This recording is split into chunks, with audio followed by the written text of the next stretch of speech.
Hey everyone, welcome to my channel. हम कर रहे हैं chemical effects of electric current, chapter number 14, class 8 Cordova science. और हमने इसका एक पार्ट कंप्लीट कर लिया है। ये मल्टीपल चॉइस क्वेश्चंस तक मैं आपको समझा चुकी हूँ। Now start with electrical conductivity. So electrical conductivity is a measure of the ability of a substance to carry electric current. So electrical conductivity क्या होती है कि कितना इलेक्ट्रिक करंट पास हो रहा है किसी भी सब्सटेंस से, उसको मेजर करने की जो एबिलिटी है, that is your electrical conductivity. Substances that are good conductors of electricity have high electrical conductivity as compared to substances that are poor conductors of electricity, जिनको हम इंसुलेटर्स भी बोलते हैं। तो ये तो बेसिक सी बात है भाई। इलेक्ट्रिकल कंडक्टिविटी का मतलब जब यही है कि भाई कितना करंट पास कर रहा है, जितना ज़्यादा करंट पास कर रहा है उसको मेजर करना क्या है, इलेक्ट्रिकल कंडक्टिविटी है। तो जितना ज़्यादा करंट पास होगा दैट मीन्स उतना ज़्यादा इलेक्ट्रिकल कंडक्टर होगा, और जितना कम पास होगा वो इंसुलेटर होगा। That's it. ये तो हमने पढ़ा है ना। Many liquids can conduct electricity. बहुत सारे लिक्विड्स ऐसे होते हैं जो इलेक्ट्रिसिटी कंडक्ट कर सकते हैं। Let us learn about the liquids that conduct electricity, how electricity flows through them and how can we make use of this property. So basically काफ़ी सारे ऐसे लिक्विड होते हैं जिनसे इलेक्ट्रिसिटी कंडक्ट होती है। ठीक है, अब हम क्या करेंगे, अब हम उन लिक्विड्स के बारे में पढ़ेंगे कि किन किन से किस तरीके से आप क्या कर सकते हो, इलेक्ट्रिसिटी कंडक्ट कर सकते हो। Two classification of liquids as good conductors and bad conductors. तो यहाँ पर गुड कंडक्टर्स और बैड कंडक्टर्स के बेस पर क्या कर रहे हैं, हम चेक कर रहे हैं इलेक्ट्रिकल कंडक्टिविटी को। So we have learned about the electric tester. Let us perform the following activities to find the electrical conductivity amongst the liquids. तो जो हमने इलेक्ट्रिक टेस्टर, अगर याद हो, हमने बनाया था। ठीक है, अगर ये वाला आपको याद हो, ये हमने टेस्टर इस तरीके से बनाया था। ठीक है, ये इस तरीके से, तो बेसिकली यही था वो, लेकिन हमने इसको ऐसे अटैच किया था। तो ये क्या है, अब हम इसी के बेस पे क्या करेंगे, इलेक्ट्रिकल कंडक्टिविटी को चेक करेंगे। सो सबसे पहले एक्टिविटी है to show that distilled water is a bad conductor of electricity. So distilled water जो है वो बैड कंडक्टर है इलेक्ट्रिसिटी का, ये शो करना है हमें। तो ये एक्टिविटी हम परफॉर्म कर रहे हैं। किस किस चीज़ की ज़रूरत है हमें, 3 कनेक्टिंग कॉपर वायर्स, एक बैटरी, एक टॉर्च बल्ब, एक बीकर और डिस्टिल्ड वाटर। सो हम क्या करेंगे, इसको इस तरीके से सबसे पहले कनेक्ट करेंगे। कनेक्ट करने का तरीका क्या है, टेक 3 कनेक्टिंग वायर्स ए, बी और सी। अब देखो, ये रेड वाला ए है, ग्रीन वाला बी है और ये पर्पल वाला सी है। ये 3 वायर्स हैं। ठीक है, इनको हमें कनेक्ट करना है। ठीक है, ड्राई सेल से या बैटरी से, बल्ब से। ठीक है, जिस तरीके से फिगर में शो हुआ है। तो यहाँ पर आप देख सकते हैं कि वायर बी का और वायर सी का जो एक एंड है वो किस में है, पानी में है, जो डिस्टिल्ड वाटर है उसमें है। ठीक है, dip the bare ends of the wire B and C in a beaker containing distilled water. अब यहाँ पर हम क्या ऑब्जर्व करेंगे, you observe that the bulb glows showing that the electric tester is working properly. अगर ये आपने इसको अच्छे से कनेक्ट किया है और इन दोनों के एक एक एंड यहाँ पर आपने पानी में डाल दिए हैं, डिस्टिल्ड वाटर में, और बल्ब ग्लो कर गया, बल्ब जल गया, तो दैट मीन्स क्या होगा कि ये इलेक्ट्रिक टेस्टर जो है वर्क कर रहा है प्रॉपरली। और अगर ये ग्लो नहीं करता है, दैट मीन्स ये जो एंड्स है वायर, जो ये डिप है इसमें डिस्टिल्ड वाटर में, इसकी वजह से ये ग्लो नहीं कर रहा है। तो हमारा क्या कंक्लूजन निकलता है कि the distilled water between the 2 bare ends of the wire B and C does not allow the electric current to pass, the circuit of the electric tester is incomplete and the bulb does not glow। अब ऐसा क्यों हुआ, क्योंकि ये circuit ही पूरा नहीं हो रहा है, क्योंकि इसके दोनों के एंड कहाँ है, पानी के अंदर है, जिसकी वजह से सर्किट कंप्लीट नहीं हो पा रहा है। जब तक आपका सर्किट कंप्लीट नहीं होगा बल्ब ग्लो नहीं करेगा। जैसे ही आपका सर्किट कंप्लीट हो जाएगा बल्ब ग्लो करने लग जाएगा। ठीक है, अब यहाँ पर जो आपका सर्किट है वो इनकम्प्लीट है, इसीलिए ग्लो नहीं कर रहा है, जिसकी वजह से आपको पता चल रहा है कि डिस्टिल्ड वाटर जो है वो कंडक्ट नहीं करता है इलेक्ट्रिसिटी को। दैट मीन्स ये बैड कंडक्टर है इलेक्ट्रिसिटी का।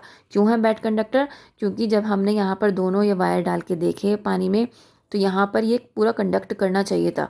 ठीक है, लेकिन ये नहीं कर रहा है। दैट मीन्स ये जो डिस्टिल्ड वाटर है इसमें कंडक्शन नहीं हो सकता, इलेक्ट्रिकल कंडक्टिविटी इसकी नहीं हो सकती।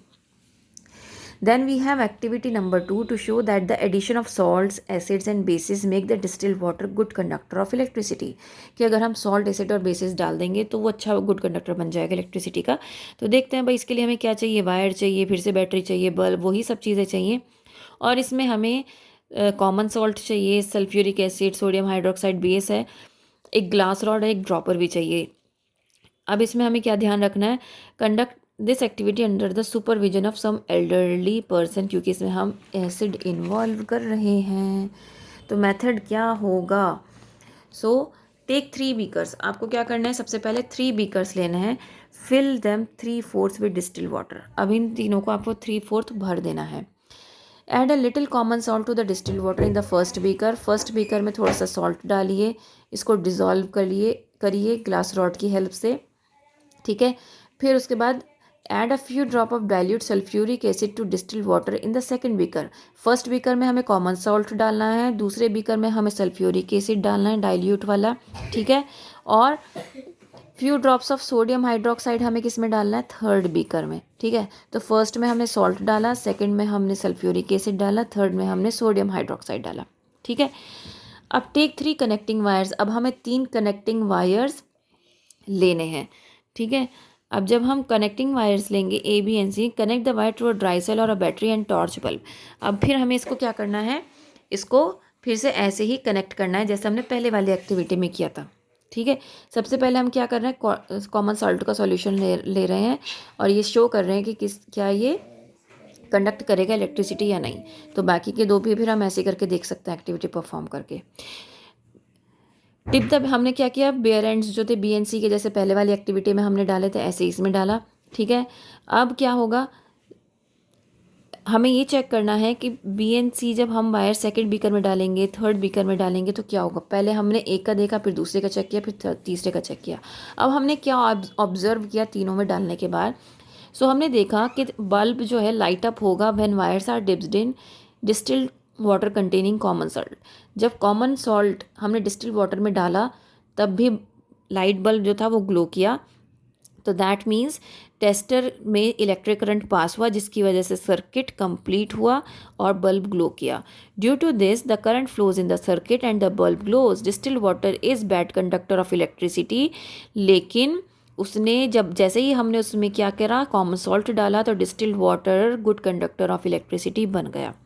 सेकंड केस में जब हमने क्या लिया, डाइल्यूट सल्फ्यूरिक एसिड वाला कंटेनर लिया यहाँ पर इसकी कॉमन सॉल्ट वाले की जगह, तो क्या हुआ उसने भी इसमें भी क्या हुआ कि बल्ब ग्लो करा. क्यों, क्योंकि इसका भी आप जो पूरा सर्किट था वो कंप्लीट हो गया था जिसकी वजह से बल्ब ग्लो करने लगा. इसी तरीके से थर्ड वाला जो था, थर्ड वाले में हमने क्या किया था, सोडियम हाइड्रोक्साइड जो कि बेस है वो ऐड किया था डिस्टिल्ड वाटर में. तो उसमें हमने क्या किया, उसमें जब हमने देखा वायर डिप करके सेम ऐसे ही, तो उसमें भी बल्ब ग्लो कर गया. डिस्टिल्ड वाटर में तो नहीं कर रहा था जब हमने प्लेन डिस्टिल्ड वाटर लिया था, लेकिन जब हमने सॉल्ट डाला तब भी ग्लो किया.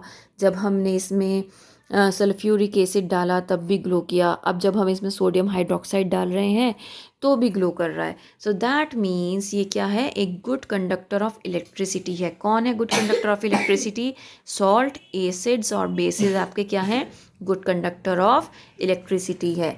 ठीक है. नाउ हमारी थर्ड एक्टिविटी है to find whether a given liquid is a good conductor of electricity और पुअर कंडक्टर ऑफ इलेक्ट्रिसिटी. तो जो हमें लिक्विड गिवन है उससे चेक करना है कि वो गुड कंडक्टर है या पुअर कंडक्टर है.